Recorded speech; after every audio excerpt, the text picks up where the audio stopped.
Ils auraient pu passer du simple au quadruple, mais passent finalement du simple au double. Vous avez sans doute deviné de quoi nous voulons parler. Il s'agit des tarifs de péage et pesage revus à la hausse depuis le 1er juillet dernier.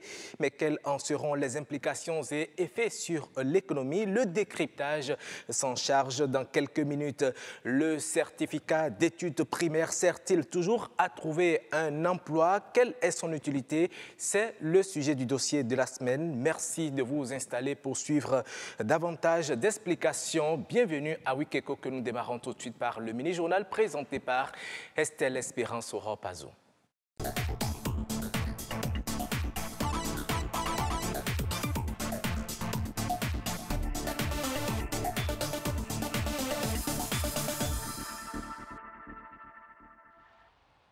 Bonjour à tous et bienvenue dans le mini-journal. Depuis le 1er juillet 2018, les tarifs appliqués au niveau des postes de péage et de pesage ont connu une augmentation. Quelques conducteurs et clients rencontrés se prononcent. Ils sont au micro de Donatien Falola et de Lazare Migrant. Nous ne sommes pas du tout contents au niveau de ce qu'on vient de faire au péage d'Ekbé et péage de Ouida jusqu'à péage d'Ilakonyi. Nous ne sommes pas du tout contents. Donc le gouvernement n'a qu'à faire tout possible pour voir nos syndicats, pour qu'ils s'entendent, pour encore revoir le taux qu'on vient de payer. Nous, les transports routiers, on devait faire un avertissement au moins d'une semaine ou bien de 2 semaines en plus qu'il y aura, à partir de telle date, il y aura une augmentation du pont péage et du pont péage. On ne nous a rien informé. Nous avons quitté depuis Lomé. On a payé 300 francs chez nous à Lomé le péage.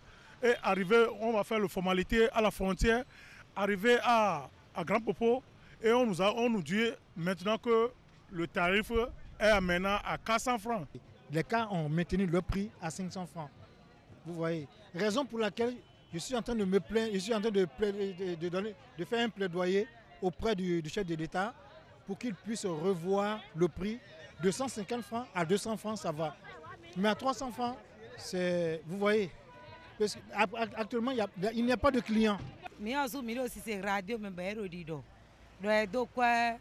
Nous avons appris à la radio qu'il y a une augmentation au niveau des péages et pesages. Malgré cela, les chauffeurs n'ont pas augmenté les frais de transport.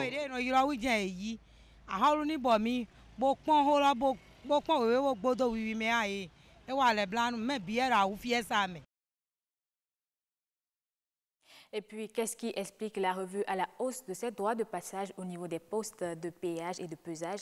Le directeur général des infrastructures donne ici les éclaircissements pour mieux comprendre la décision. Il est au micro de Jules Akwaïkou et de Roch Akwaïno. La mauvaise exploitation de la route a fait que plusieurs partenaires techniques et financiers qui mettaient la main à la poche pour accompagner le Bénin dans la construction et l'entretien des routes se sont retirés progressivement. Donc c'est maintenant le gouvernement a dit il faut quand même, on ne peut pas laisser la route comme ça. Il faut entretenir ces routes-là. Aujourd'hui, avec les ressources que nous collectons au niveau des péages, pour un besoin annuel estimé à plus de 10 milliards de francs CFA, nous n'arrivons à collecter sur les péages qu'un maximum de 3 milliards de francs CFA. Donc avec ces ressources-là, le Bénin n'est plus en mesure de faire face à l'entretien routier. Nous avons fait des études pour dire, avec le coût de la vie, à combien on doit mettre ces droits de passage. Ce que nous avons trouvé comme résultat, lorsque nous sommes allés le présenter au président de la République pour dire, bon, on doit passer des montants actuels à leur quadruple, c'est-à-dire au niveau du poste de péage d'Ekbé, on devait passer de 150 à 600 francs. Là où on est à 500, à 2000, le chef d'État a dit, moi je ne peux pas vous accompagner dans cela. Les 4 fois que vous dites là, allez revoir votre copie. Nous avons entrepris de rencontrer les associations des transporteurs, des chargeurs et des consommateurs. Et on leur a annoncé que nous devions passer du simple au quadruple. Ils ont tollé général. On dit 4 fois, c'est trop. Il faut que ça soit progressif. C'est eux-mêmes qui ont fait la proposition d'une augmentation progressive. Et donc, on a dit, au lieu d'aller à 4 fois, nous commençons par 2 fois. Aux nombreuses questions touchant à la malnutrition des populations, les valeurs nutritives d'une plante restent la réponse idéale. Le Moringa oleifera est le nom scientifique de cette plante, aujourd'hui très consommée par les populations. Clotaire Awekou, Philippe Béanzin et Barthélémy Patindé nous amènent découvrir cette plante et ses secrets bénéfiques pour la santé. Nous sommes ici dans une ferme agricole de production et de transformation du Moringa, Siza, à Wawata, dans l'arrondissement de Zinvier, comme d'Abmekalavi, à une trentaine de kilomètres au nord-est de Cotonou. Moringa oleifera est son nom scientifique, une plante à haute valeur nutritive adoptée aujourd'hui par les populations comme un important complément alimentaire. Quand j'étais en grossesse, c'est le moringa que je consomme jusqu'à l'accouchement. Et 6 mois après la naissance du bébé, lui-même a commencé par le consommer. Aux nombreuses préoccupations liées à la malnutrition qui touchent une bonne frange de la population de notre pays, le moringa, plante aux 1000 vertus, reste une excellente réponse. Mine d'éléments nutritifs, je vais donner quelques illustrations. Lorsque vous prenez la feuille de moringa, c'est démontré que ça contient autant de protéines que dans les œufs. C'est démontré que lorsque vous comparez les feuilles de moringa aux oranges, vous allez voir dans le moringa 7 fois plus de vitamine C que dans les oranges. Lorsque vous regardez, vous comparez les feuilles de moringa à la carotte, vous allez voir qu'il y a 4 fois plus de vitamine A que dans les carottes. Et lorsque vous comparez les feuilles de moringa au lait, vous voyez également qu'il y a 4 fois plus de calcium dans les feuilles de moringa que dans le lait. Cette plante de la famille des moringacées est de culture facile, recommandée dans l'agriculture familiale. C'est une mine d'éléments nutritifs qui est disponible partout, qu'on peut cultiver partout, sur toute l'année. Et c'est pour ça que nous avons dit, mais on peut choisir le moringa pour contribuer à améliorer le statut nutritionnel des populations, mais en particulier des groupes vulnérables que sont les enfants, les femmes et les jeunes. Donc voilà pourquoi nous avons choisi le moringa. Le macassa est le nom de l'huile extraite de la graine de moringa, très privée en parfumerie et en horlogerie. C'est un poisson qui n'a souvent l'air de rien. Parfois, il repousse à cause de sa forte odeur. Mais c'est ce même poisson qui, autrefois, faisait office de cube bouillon. Communément appelé lanriouin, le poisson séché ne manque pas sa place dans la plupart de nos mets. Qui produit le lanriouin et comment se fait la transformation? Élément de réponse dans ce reportage de Gloria Roland Chidime. Du poisson, mais pas comme les autres. Cette variété séchée sert à l'assaisonnement. Lanriouin, c'est son nom. C'est comme cela qu'on l'appelle dans certaines langues locales du Bénin. Plusieurs acteurs interviennent dans la chaîne de production. Les pêcheurs constituent le premier maillon.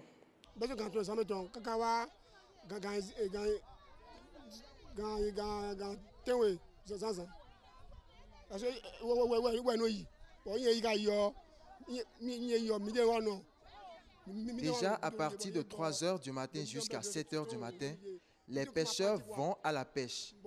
À leur retour, moi je les aide à faire la distribution sur place aux bonnes dames. Ceci fait 6 000 francs. Mais quand le prix est bas, on peut le faire à 5 000 francs.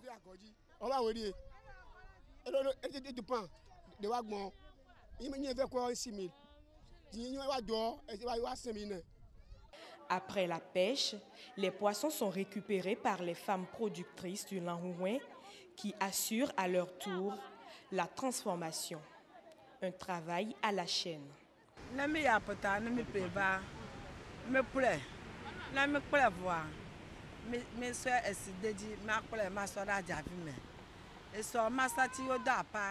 Après l'achat, nous nettoyons le poisson avec de l'eau et on laisse reposer dans des paniers jusqu'au lendemain matin. Ensuite, nous y ajoutons du sel. Ce mélange bien protégé reste ainsi pendant 3 ou 5 jours. Nous passons au séchage pendant une journée tout en prenant soin de retourner les deux faces. Et il nous faut nécessairement du sel, sans ça, les poissons vont pourrir. Maman Anissé est vendeuse de poissons. Elle s'insurge contre ceux qui pensent que le Lanrouin se fait avec du poisson pourri.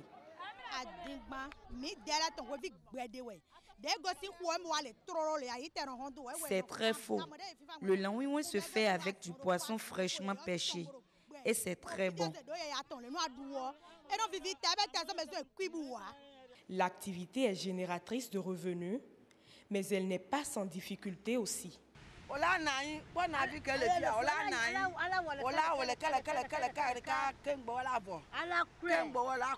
Vous voyez tous ces poissons, il faut s'asseoir et les nettoyer. C'est très difficile ce travail que nos mères nous ont laissé. Mais avec ça, on arrive à envoyer nos enfants à l'école et ça nous va largement.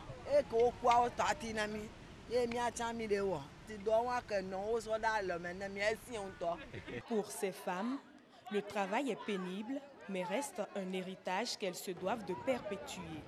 Elles ont la charge de transmettre le savoir-faire à leur progéniture, car chez elles, c'est une histoire de mère en fille. Ce sera tout pour ce mini-journal. Merci de votre fidélité et à dimanche prochain. Merci également à vous, Estelle Espérance Ropazo, avec Gloria Chidime. Vous nous avez amené dans l'univers de la production de ces poissons Lanrouin.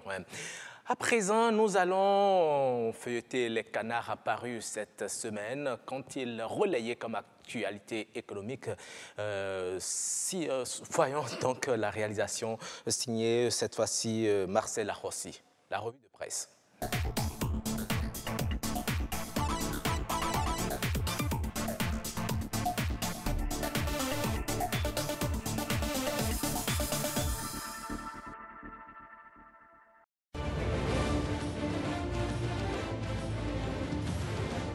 Amis de Wikeko, bienvenue à la revue de presse. Près de 13 milliards sont encore débloqués pour le Bénin. C'est de la part du Fonds monétaire international, nous apprend l'économiste.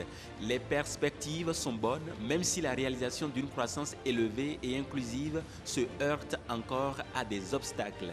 Augmentation des tarifs de péage et pesage, l'autre actualité brûlante de la semaine.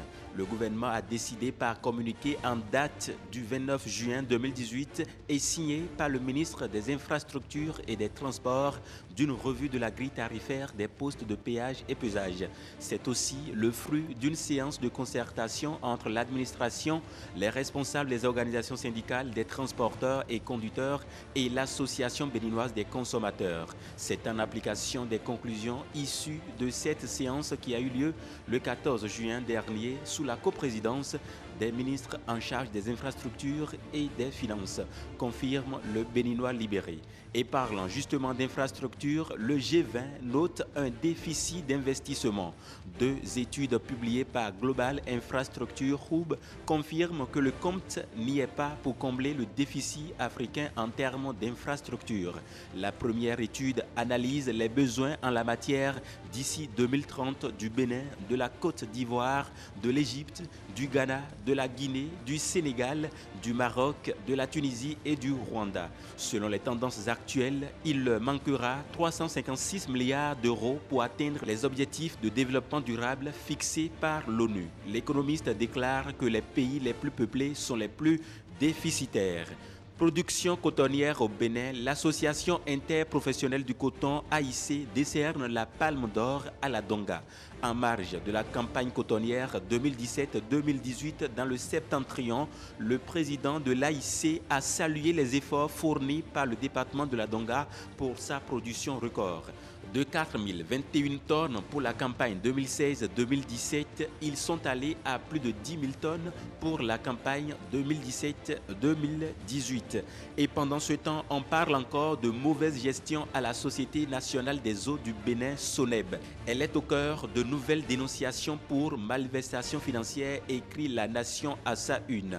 Après vérification des déclarations fiscales, des irrégularités sont encore constatées dans cette institution. Le ministre de la Justice est pour le moment instruit pour transmettre le nouveau rapport au procureur de la République. Et dans ce même département, les syndicats de la justice promettent une résistance héroïque au retrait du droit de grève aux magistrats, signale la priorité. La presse du jour, de son côté, nous apprend qu'il y a eu d'autres malversations financières, cette fois-ci à l'Office national d'imprimerie et de presse ONIP. Comme l'épée de Damoclès, des sanctions vont tomber sur les têtes de plusieurs agents de l'organe. Madame le ministre de l'économie numérique et de la communication a été déjà saisie pour faire subir à ces agents des rigueurs disciplinaires à la hauteur de leurs fautes. Ainsi se referme la revue de l'actualité sur Wikeco. Roch Aurélien accueille-nous. Mesdames, Messieurs, bon dimanche et à dimanche. Merci à vous, Marcel Arrossi. Très belle présentation de la revue de presse. Nous allons à présent parler de la hausse du tarif au poste, au péage et pesage. Et tout de suite, c'est dans le décryptage.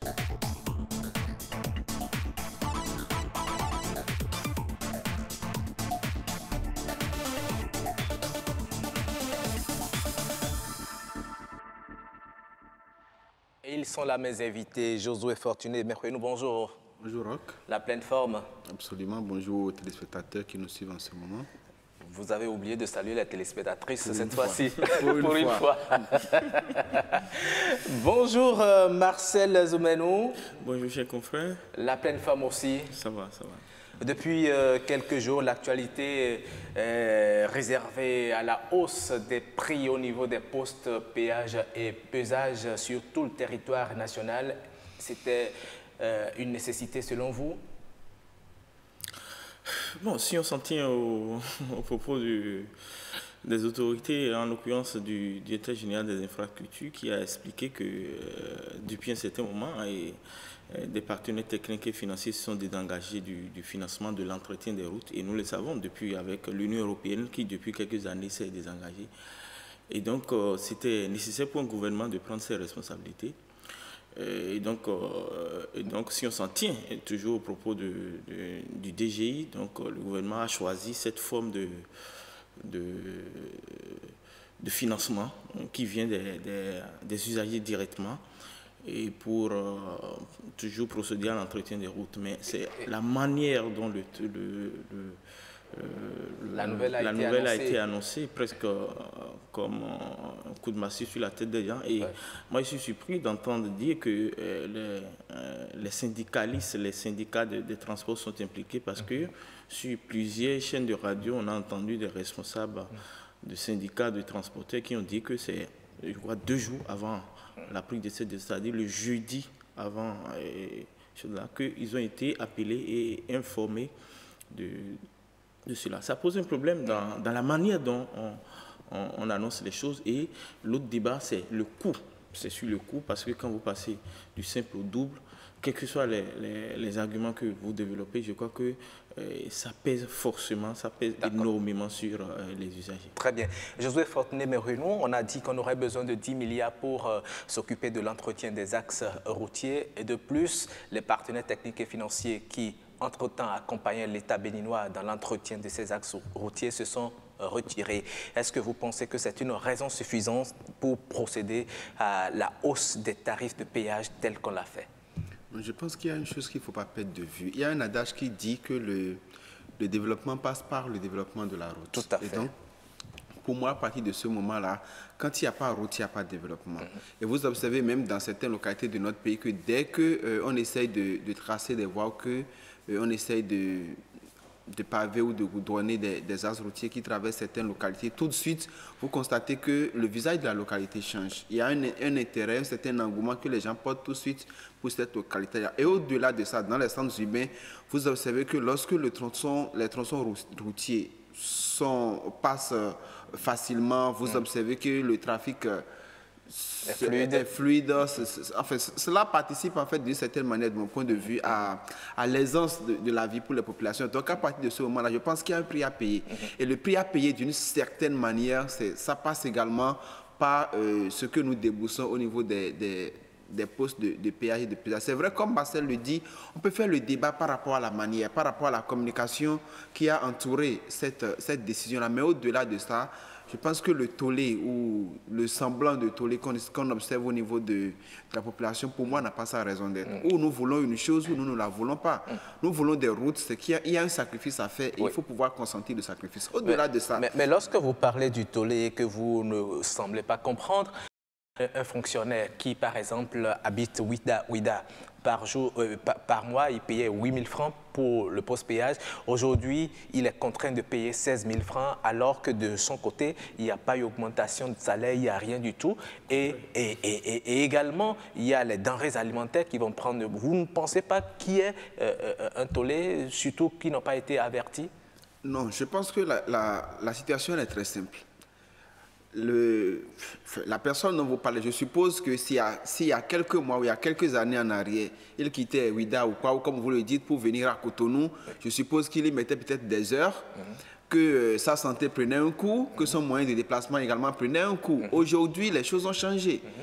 Passer de Ouida à Cotonou aujourd'hui se fait en un laps de temps. Sur un tronçon totalement goudronné, sans vraiment d'anicroche. Donc pour moi, le prix à payer, comme je le disais, c'est aussi ça. Et si nous sommes citoyens d'un pays, nous devons apprendre à participer au développement de notre pays. C'est vrai que cela pèse sur le citoyen. Cela se fait dans la douleur, dans la difficulté, mais je pense que c'est une difficulté qui est inhérente à ce que nous voulons, à ce que nous projetons pour notre pays en termes de développement, en termes de réalisation. Donc pour moi, c'est ça le plus important. Et aujourd'hui, on peut souffrir dans sa chair. C'est vrai que quand je prends par exemple Ekpe, de 150, on est passé à 300 francs. Ailleurs, on est passé de 200 à 400 francs, peut-être de 1000 francs à 200. D'accord. Mais est-ce que nous voulons les routes ou nous ne les voulons pas? Non, on veut les routes, ça c'est sûr. Tout le monde veut circuler sur des routes. Si nous voulons les routes, c'est qu'il y a un prix à payer. D'accord. Et le prix à payer, même dans la douleur, je pense qu'il faut qu'on dépasse un peu ce genre de débat. Ça, c'est mon point de vue personnel. Je crois qu'ailleurs, les pays qui se sont développés, les pays que nous aimons citer aujourd'hui en exemple comme étant des modèles de développement, je pense que ces pays-là également sont passés par là. S'il y a quelques années, nous avions la confiance des partenaires au développement qui acceptaient mettre la main à la pâte pour nous aider à réaliser nos infrastructures, posons-nous la question de savoir pourquoi ces partenaires-là se sont retirés. Oui, justement, ces partenaires se sont retirés parce qu'à un moment donné, nous avons manqué à nos engagements. Ces partenaires sont partis parce que les clauses contractuelles en ce qui nous concernait n'étaient plus respectées. Donc à partir de ce moment-là, si nous avons failli et que les soutiens que nous avons nous ont lâchés, souffrons, saignons pour que désormais nous-mêmes nous puissions prendre nos responsabilités. Très bien. Si les partenaires techniques et financiers sont partis, est-ce que c'est dû à l'entretien de la route ou à l'usage que les usagers font justement de la route ou bien à la mauvaise gestion justement de ces infrastructures qui sont censées faire engranger des recettes? D'abord, je vois, mon ami, je suis trop dans la posture des gouvernants. Je ne suis pas. Je voudrais qu'on se mette... Oui. Moi, je me mets dans la posture... Oui, mais ton discours... Chaque fois que je vais passer par ces postes... Non, chaque fois que je passerai par ces postes de péage-là, comme vous, je paierai certainement dans la douleur, mais je dis que c'est le prix à payer. Si nous avons laissé partir ceux qui nous aidaient du fait de nos comportements, du fait des manquements à nos obligations, désormais souffrant. D'accord, oui, c'est vrai qu'il y a un prix à payer. Si vous permettez, oui, un exemple, je vais vous donner aussi un petit exemple. C'est vrai que le poste péage de Ouégo n'est pas encore mis en service, mais je suppose un fonctionnaire qui habite Ouégo et qui travaille à Alada. On a dit c'est 1000 francs. Ça veut dire que par semaine, lui, il doit payer au moins, ça fait 5 000 francs. Non, ça fait 5 000 par mois, ça fait 40 000 francs. Non, l'exemple que vous donnez... Combien celui-là, il gagne? Non, ces exemples-là sont des cas isolés parce que je suis sûr qu'il n'y a pas beaucoup de fonctionnaires qui traversent autant de postes de péage avant de venir sur le lieu de travail. Les exemples que vous donnez là, c'est des exemples isolés. Et c'est vrai qu'on ne peut pas ne pas les prendre en compte. Mais au-delà de ça, pourquoi vous ne posez pas le problème des camionneurs, par exemple? D'accord, qui passent sur les routes avec des charges qui dépassent ce que ça devait être normalement. Parce que n'oubliez pas que ces routes ont besoin d'être entretenues. Mais s'ils passent sur des... Non, je pense qu'il y a un véritable problème. D'accord, et qui est d'abord un problème d'incivisme. Je suis désolé que Marcel dise que je suis dans la posture d'un gouvernement. Je ne suis pas du tout dans la posture d'un gouvernement. C'est restauré. Il n'est pas dans la posture, il est sur le plateau pour analyser. Je suis un citoyen comme vous et j'essaye, rassurez-vous que j'essaye, et c'est dans la douleur que comme vous, je paierai les prix, les nouveaux tarifs chaque fois que je passerai par ces péages-là. Je vais vous donner un exemple. L'As Étoile Rouge, Carrefour Sika Toyota, dans la ville de Cotonou par exemple. Vous observez désormais que des policiers sont là en permanence, tout simplement pour empêcher des usagers de traverser la route dans ce sens-là. Et pourtant, les hors gabarits passent par là. Non, je ne passe pas du tronçon normal, je passe des véhicules qui, au lieu d'aller faire le giratoire à partir du Carrefour Sika Toyota, préfèrent, parce que les balises qui ont été posées sur la voie ont été détruites par des usagers de la route. Depuis des années, n'ont pas été réparées. Des individus préfèrent avec leur voiture traverser la voie dans ce sens-là, avec tout ce que cela comporte, comme risque d'abord pour leur moyen de déplacement et ensuite comme menace pour les autres usagers de la circulation. Et donc pour contrer ça, rien que ça, d'accord, rien que ça, pour contrer ça, des policiers sont obligés d'être là en permanence du matin au soir. Il faut appeler les citoyens au civisme. Nous avons une certaine facilité à détruire les infrastructures routières. Donc, souffrant aujourd'hui de pouvoir... Je pense peut-être que lorsqu'on expliquera, et c'est là que la communication me semble importante, lorsqu'on expliquera aux populations qu'en évitant de détruire ces infrastructures-là, nous aurons moins à saigner de nos poches pour venir à leur réparation. Nous comprendrons que c'est fait avec l'argent des contribuables et qu'il faut désormais en prendre soin. D'accord. Marcel Zoumenou. Oui, je dis que... bon, ce débat sur les raisons, oui, on est d'accord. Je l'ai dit ici qu'on a des partenaires qui nous ont lâchés et qu'on savait que du jour au lendemain, on devait augmenter. Mais je dis, passer du simple au double, je dis que c'est... On aurait pu passer du simple au quadruple, selon les explications du directeur général des infrastructures. C'est pourquoi il dit que... Vous pensez que c'est raisonnable? Est-ce qu'on pouvait le faire, passer du simple au quadruple? Parce que quand j'entends les gens parler, la plupart de ceux qui défendent ces choses-là ne sont pas ceux qui sont les victimes. J'ai vu des députés passer sur des plateaux. Les députés ne payent pas de péage. Moi, je voudrais que les gens se mettent à la place. Mais ils ne seront pas députés à vie. Non, je pense le cas du petit fonctionnaire, par exemple. Et vous savez qu'aujourd'hui, il y a beaucoup de fonctionnaires qui vivent à Porto-Novo et qui viennent travailler à Cotonou. Tout à fait. Et d'autres qui sont à Cotonou ici ou à Calavi et qui vont travailler à Porto-Novo.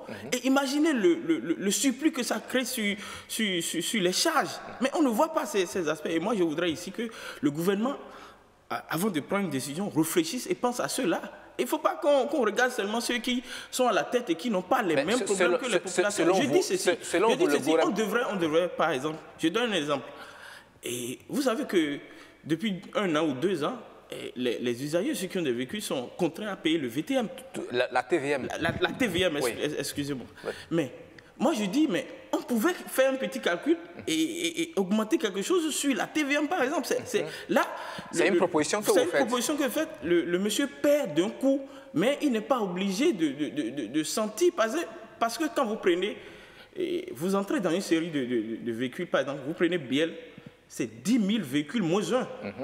Imaginez si on avait simplement ajouté 5 000 ou 10 000 francs sur la douane, les tasses. Et calculer, si on en fait autant, je crois qu'on trouverait, même si on n'arrive pas à boucler les 10 milliards, on trouverait quelque chose qui ne serait pas loin de choses là. Et les usagers sentiront moins le choc que choses là. L'autre chose, comme je l'ai dit, c'est que c'est venu du jour au lendemain et tout le monde a appris ça. Il y a certains même. Et moi, on m'a fait des confidences de gens qui avaient réservé leurs pièces et qui sont venus au péage le 1er juillet passé et qui sont obligés, parce qu'ils avaient de battre le retour en arrière et d'aller passer. Ce n'est pas souvent fréquent qu'on ait des pièces dans notre véhicule. Donc, il fallait une sensibilisation de longue durée avant d'imposer la décision. Et c'est sur ces petits aspects que moi je vois. Sinon, en réalité, on était conscient que du jour au lendemain, ça allait. Oui, mais vous n'êtes pas sans savoir qu'au lendemain de cette décision, justement, ça a suscité un mouvement de mécontentement dans le rang, justement, des gros porteurs qui ont bloqué la circulation au niveau de certains postes péage. Aujourd'hui, on a appris que par rapport pour les gros porteurs, le gouvernement a revu à la baisse le tarif qu'ils devraient payer au niveau de leur poste pesage. Est-ce que vous ne pensez pas qu'il faille faire pareil pour les petits véhicules aussi? Bon, ça, c'est une information que vous m'apportez. Oui, cela s'est passé, si vous voulez. Je vous donne la précision, cela s'est passé au niveau du poste de Dior à Savès. Et nous avons notre collègue Adonis du service web qui est en train de faire un travail là-dessus. Il nous l'a certifié. Non, je ne nie pas l'information que vous m'apportez, mais je dis que je ne l'avais pas avant de venir sur ce plateau. C'est vrai que, comme je le disais, c'est ce que je disais tout à l'heure. C'est-à-dire, on peut à un moment donné, comme on le dit, voir dedans. Et c'est ça, je suppose, que ce qui a été fait au niveau de Dieu, par exemple, ou peut-être par rapport à des spécificités ou à des éléments donnés, le gouvernement décide de revenir un peu sur sa position. Mais au-delà de ça, moi, je pense que sur l'ensemble de cette préoccupation-là, il y a eu un problème de gouvernance qui s'est posé à un moment donné. Parce que je suppose que si il y avait eu bonne gouvernance, peut-être depuis des années, d'accord, on aurait peut-être eu une augmentation progressive des frais de péage. Est-ce que c'était prévu dans les tests qu'il y aurait augmentation progressive? Non, je ne suis pas dans le secret. Parce que depuis des années, on n'a jamais augmenté. C'est ça que je dis. Si depuis des années, on n'a jamais augmenté et que depuis des années, on sait que le coût de la vie augmente, que le coût de l'entretien de ces infrastructures-là augmente et que depuis des années, on sait que les partenaires qui nous aidaient sont partis. Pourquoi depuis là, on n'a pas envisagé une possibilité, si on sait que les citoyens doivent contribuer à cet effort-là. Pourquoi on n'a pas trouvé depuis lors un mécanisme pour rentrer dans une augmentation progressive? Quand je m'en tiens aux explications qui sont données aujourd'hui, je constate que c'est parce qu'on ne peut plus aller à une augmentation au coup par coup qu'on a décidé de passer du simple au double, alors qu'on n'aurait même plus passé du simple au quadruple selon les explications qui nous ont été données. Donc pour moi, il y a un problème de gouvernance qui s'est également posé par rapport à cette préoccupation-là. Mais j'ai été heureux que finalement Marcel Zoumeno me rejoigne sur ma préoccupation sur le fait que d'une manière ou d'une autre, les citoyens devaient contribuer à cet effort-là. Même si dans la manière, cela ne s'est pas fait comme on l'aurait souhaité. Mais je pense que si nous voulons le développement, il faut que nous acceptons d'une certaine manière de consentir à des sacrifices et peut-être à des sacrifices assez importants. Oui, mais on estime qu'il y a trop de pression fiscale sur le dos des citoyens. Pourquoi on s'étonne? Pourquoi on s'étonne quand nous avons élu à la tête de notre pays des dirigeants qui ont dit, qui ont juré qu'ils feraient des réformes dans tous les secteurs? Pourquoi aujourd'hui on s'étonne que les gens nous conduisent vers les... On me fait de grands gestes de l'autre côté, oui. C'est la même chose. C'est la même chose. Merci à vous, Josué Fortuné Mekhounou. Merci à vous aussi. Je vais peut-être vous laisser 10 secondes pour votre mot de fin rapidement. Non, mais je dis, mais l'autre débat que je voulais lancer ici pour finir, c'est que il faut qu'on puisse réfléchir à la bonne gestion des fonds qui seront collectés. Vous savez, moi, quand on dit c'est pour l'entretien des voies, je vous ai donné l'exemple d'un cas que je connais. Sur le tronçon, pour ceux qui utilisent ce tronçon, sur le tronçon à Gata et Carrefour et à Vrancourt, un peu ce qu'on appelle il y a que depuis quelques temps, la route est abandonnée, c'était dans un état vraiment catastrophique. Et c'est les populations, les jeunes du milieu qui ont pris l'initiative de faire un péage à leur manière et de réparer. Et depuis un certain moment, ils sont en train de faire ça. Donc, moi, je dis, c'est une initiative que je trouve vraiment salutaire. Et je voudrais, par cette occasion, inviter ceux qui sont chargés de gérer les fonds à vraiment les utiliser pour l'entretien des routes. Parce qu'on voit des routes, on se dit vraiment, l'État a démissionné. D'accord. Merci beaucoup. On aurait pu aborder d'autres aspects. Malheureusement, on n'est pris pas le temps. On va élargir. Parce que bientôt, les transports vont augmenter de prix. Tout à fait. Ça fait partie des corollaires. Ce n'est pas seulement les transports, mais également les denrées alimentaires, les produits de grande consommation. En tout cas, il faut essayer de bien réfléchir et voir quelles dispositions prendre pour soulager les populations. Merci beaucoup à vous, Josué Fortuné Mekhounou. Merci à vous également, Marcel Zoumeno. Et nous allons tout de suite passer au dossier de la semaine pour cette fois parler de l'utilité du CEP. Le CEP, ça vaut quoi encore aujourd'hui? C'est tout de suite.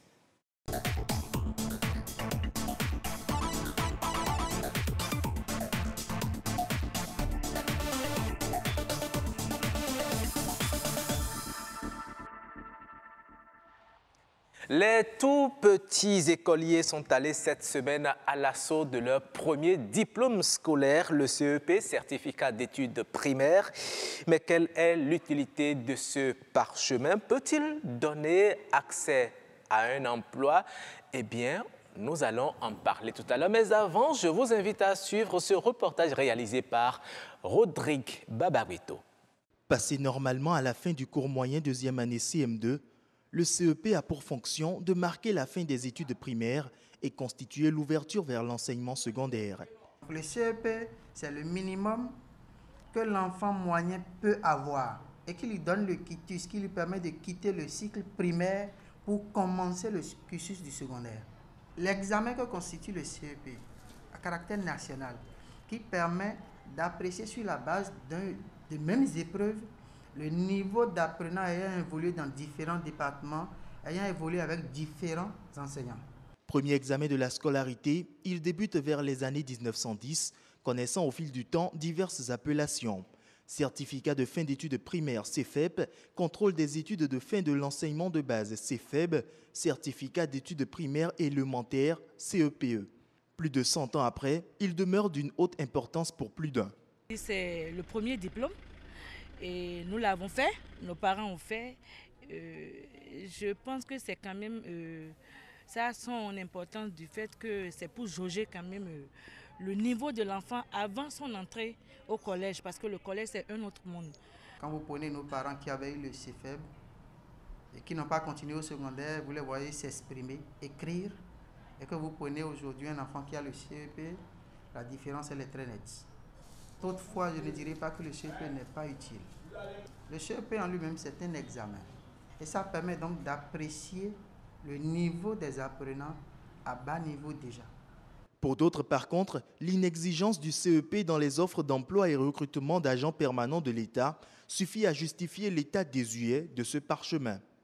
Je pense que quelque chose est utile lorsqu'elle apporte une plus-value. Elle permet d'avoir quand même des bénéfices derrière. Et un diplôme aujourd'hui doit pouvoir ouvrir des portes d'emploi ou permettre d'avoir accès à beaucoup d'opportunités. On ne peut plus travailler avec le CEP aujourd'hui. Ça ne permet plus d'avoir un emploi décent ou de faire quoi que ce soit. Actuellement, le CEP ne donne plus, ça ne permet plus d'avoir un emploi en tant que tel. Ça ne permet plus d'avoir ici un emploi. Déjà que le BPC est déjà ramené un peu vers le bas et le CEP s'attend vers la disparition. Supprimer un parchemin formellement désiré par un peuple à près de 65% analphabètes, reste là la grosse interrogation. Et voilà, pendant que le reportage passait, ça discutait par ici. On va poursuivre la discussion maintenant face aux téléspectateurs. Marie-Reine Deguénon, bonjour. Bonjour, monsieur le journaliste. Vous êtes notre invitée. Oui. Vous êtes institutrice à la retraite. Oui. Vous êtes également conseillère pédagogique à la retraite. Oui. Vous avez été directrice d'école. Oui. Vous avez eu à présenter des candidats au certificat d'études primaires, CEP, qui aujourd'hui sont peut-être devenus de grands cadres dans l'administration publique et privée. Merci d'avoir accepté notre invitation pour parler justement de l'utilité de cet examen. Est-ce que ça vaut toujours le coup? Rodrigue Babaguito, vous étiez sur le terrain avec les petits-enfants, c'est vous qui avez réalisé ce reportage. Tout à fait, Roch Aurélien Acquignon, bonjour. Bonjour chers téléspectateurs. Eh bien, nous parlons du CEP comme vous l'avez compris. Madame, bonjour, merci d'avoir accepté notre invitation. Bonjour, alors, monsieur le journaliste. Merci. Première question à vous poser, après avoir suivi le reportage, pour quel bord pensez-vous? Utilité du CEP ou non-utilité du CEP? Moi, je vois l'utilité du CEP. Le CEP a son utilité. Tout cadre passe par l'enseignement primaire. Oui. Tout cadre passe par l'enseignement primaire. Et c'est un diplôme qui permet à l'enfant qui n'a pas pu poursuivre ses études, au moins de faire quelque chose. Un agent de sécurité, par exemple, un agent d'entretien, par exemple, un planton, dans un ministère. Mais aujourd'hui, ce diplôme est supprimé déjà dans certains pays, notamment la France dont nous avons hérité justement cet examen. Vous savez, la France a connu une certaine évolution. Nous ne sommes pas encore à cette étape-là. Peut-être avec le temps, on peut cesser de faire. Mais moi, je dis que le CEP a toujours sa valeur parce que c'est le premier diplôme et il faut l'avoir. C'est une évaluation certificative. L'enfant doit avoir le CEP, ce qui va lui permettre. D'abord, le CEP va favoriser la sécurisation de son parcours professionnel. Et il va lui aussi permettre d'ouvrir l'accès à une formation. Mais aujourd'hui, lorsqu'on lance les concours de recrutement, on n'entend plus dire il faut avoir le CEP. Généralement, le minimum qu'on demande aujourd'hui, c'est le BEPC, le bac. Et aujourd'hui, on est dans le système licence, master, doctorat. Encore que, je vais vous dire, le BEPC aussi, ce n'est plus vraiment trop prisé dans les demandes. Mais madame, le CEP aujourd'hui... Le CEP est d'une importance capitale, parce que ça constitue la base de l'enfant. L'enfant est passé par le primaire. C'est 8 ans de formation. Maternelle 1, maternelle 2, et du CI jusqu'au CM2. Et il est sanctionné par une évaluation certificative. Il faut qu'il ait ce diplôme-là. L'enfant, par exemple, qui n'a pas réussi, qui n'a pas pu réussir au CEP, d'accord, mais on l'oblige quand même à avoir ça, même si les parents ont les moyens de le mettre dans un cours privé, nous les retournons au CM2, au cours des heures libres, pour qu'il ait au moins ce premier diplôme-là. Oui, ça a son importance. On a suivi tout à l'heure que le CEP a connu plusieurs dénominations au fil du temps. C'est faible et tout. Pourquoi le changement de nom au fil du temps? Est-ce que c'est pas parce que finalement on s'est dit CEP, ça ne peut pas rester tel et qu'il faut changer? Bon, vous savez, chaque réforme arrive avec ses problèmes. Chaque réforme arrive avec ses problèmes. Un ministre peut arriver et dire, bon, avec cette réforme-là, bon, nous allons essayer de faire ceci comme ça. Nous sommes des exécutants, on accepte. Mais au fil des jours, on a constaté que, bon, il fallait monnayer ça un peu pour que les enfants puissent avoir ce premier diplôme-là. Sinon, quand l'enfant, par exemple, qui n'a pas le CEP ou bien qui n'a pas une bonne base et qui arrive au collège, vous voyez ce que ça fait? Il est incapable de rédiger. Vous avez la chance maintenant, vous vous exprimez très bien. C'est parce que vous avez une bonne base. C'est parce que vous avez une bonne base. Il y a des gens, par exemple, qui rédigent bien, comme il y en a aussi qui n'ont pas une bonne base et qui rédigent mal. Par exemple, les règles orthographiques, tout ça là, ça passe par cette étape-là. Nous ne pouvons pas négliger ça. Il faudrait quand même qu'on contrôle et qu'on arrive quand même à faire une évaluation à la fin de ces 8 ans-là, d'études-là, pour dire, bon, il a son CEP. C'est vrai qu'aujourd'hui, pour être admis dans certaines écoles d'enseignement technique, c'est le CEP qui est exigé. Hein. S'il faut, par exemple, aller au collège d'enseignement technique et agricole, il faut avoir le CEP. Donc, le CEP continue toujours. Toujours. Tout diplôme a sa valeur. Hein. D'accord, madame, mais tout à l'heure, on écoutait un enseignant qui disait qu'auparavant, avec le CEFEP, nos parents, ayant eu de bonnes leçons et tout, sont en mesure de mieux parler le français que ce qui est fait aujourd'hui. Moi, je dirais que c'était un travail continu. Les grèves perlées, tout ça là. Il n'y en avait pas. Il n'y en avait pas. On fait que le niveau des enfants baisse. Moi, j'ai fait par exemple le public. Maintenant, je suis dans un privé. Et quand je regarde les enfants et que le travail est continu, l'enfant suit. Mais à un certain moment, on dit grève, on laisse les enfants. Bon, parfois, ça décourage aussi les enfants. C'est ça, ce que moi j'ai constaté. Hein. Sinon, le CEP a toujours sa valeur. Un ministre qui vient aujourd'hui et qui dit plus de CEP au Bénin, quel sera votre état d'âme? Au moins, on va trouver une évaluation. Mais l'évaluation, il va sanctionner au moins les enfants qui va leur permettre d'aller au collège. Sinon, ce serait très simple. D'accord, mais l'évaluation, 8 ans. L'évaluation, vous savez, on a eu 8 ans de formation. On a quand même les tests d'entrée au collège qui étaient également des évaluations pour le passage au collège. Tout à fait, mais Moi, je trouve l'importance, toujours l'utilité de ce CEP. Ça, je le dis. Sur le terrain, les tests d'entrée, parfois, les enfants ne réussissent pas. Bon, et on les conduit comme ça vers la 6e. Au moins, tu sais que par le temps qui court, au moins, il faut que l'enfant soit sanctionné par un diplôme. C'est que, bon, il a une base.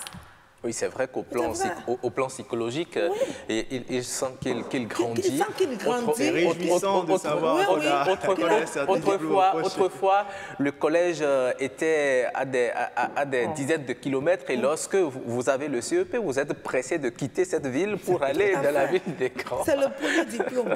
Il a réussi à son CEP. Il est content, il est fier. Il est devenu grand. Oui, il est devenu grand. Maintenant, il continue. Le BPC, il continue. C'est ça, le bac, il continue, c'est comme ça. C'est comme ça. Mais au vu des différentes conditions, lorsqu'on a les offres d'emploi, les demandes d'emploi et tout, le CEP n'est plus mentionné du tout. Quelle est, votre appréhension sur le sujet? Moi, je souhaite, par exemple, quand on vous demande par exemple votre CV, quand on vous demande par exemple votre CV, il faut marquer au moins le CEP telle année. Vous marquez le CEP telle année, le BPC telle année, le bac telle année, et ça rend votre CV lourd. Mais c'est ça. Le premier diplôme, il faut l'avoir. Vous pensez que le CEP rend vraiment, ou bien c'est là encore pour le CEP? Au moins c'est un début, on sent que c'est un début. Il a eu son premier diplôme. Oui. Il fut un moment où on nous a demandé les diplômes. Et des gens avaient le CEP et avaient négligé d'aller retirer l'attestation. Ils étaient obligés de partir pour retirer. C'est ça. Bon, il n'a même pas le CEP. Il fait le quoi, il n'a même pas le CEP. Des gens peuvent ne pas, des enfants, des apprenants peuvent ne pas avoir le CEP. Et maintenant, arriver au collège, ils n'ont pas le BPC, ils n'ont pas le bac, ils n'ont pas réussi au bac. S'il arrive à avoir au moins ce premier diplôme-là, ça va lui ouvrir une porte. Au moins, il sera cuisinier quelque part. Oui. Mais nous n'allons pas négliger ça parce que c'est le cuisinier qui prépare pour le chef, non?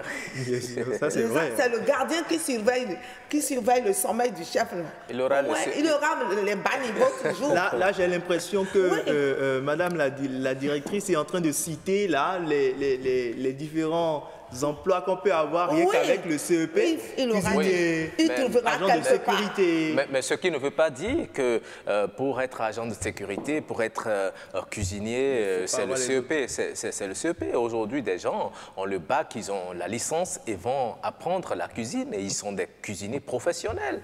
Donc, même avec le CEP, ce n'est pas... Ce n'est pas aussi suffisant pour embrasser justement ces métiers. C'est parce que ce n'est pas suffisant qu'on évolue. C'est ça. Tout à fait. C'est parce que ce n'est pas suffisant. Il a le CEP, il faut qu'il évolue. Des gens qui ont le CEP et qui n'ont pas les moyens de continuer. Mais est-ce que vous ne pensez pas qu'il faut réformer aujourd'hui un peu cet examen pour lui conférer un caractère plus attrayant, plus compétitif? Non, si ça arrive, on le prend. Vous êtes conseillère pédagogique à la retraite. Vous êtes comme une consultante. On vous pose la question, qu'est-ce que vous proposez pour améliorer justement ce certificat? Qu'est-ce que vous dites? Exemple, il faut quand même une évaluation pour sanctionner que l'enfant qui a fini son cursus primaire avant d'aller au secondaire. Sinon, ce serait trop facile. Pour moi, c'est mon avis. Vous savez, il y a parmi les intervenants tout à l'heure dans le reportage, il y a un qui a fait comme proposition d'allier le CEP au BPC afin qu'il n'y ait qu'un seul diplôme. Est-ce que vous pensez que ce serait une bonne solution? Non. Moi, je maintiens toujours le CEP. Le CEP. Après les 6 années après les primaire. 8 ans. Ok, d'accord. Maternelle et primaire, ça fait 8 ans. Maternelle et primaire, ça fait 8 ans de formation. D'accord. Maintenant, ça doit être sanctionné par un diplôme.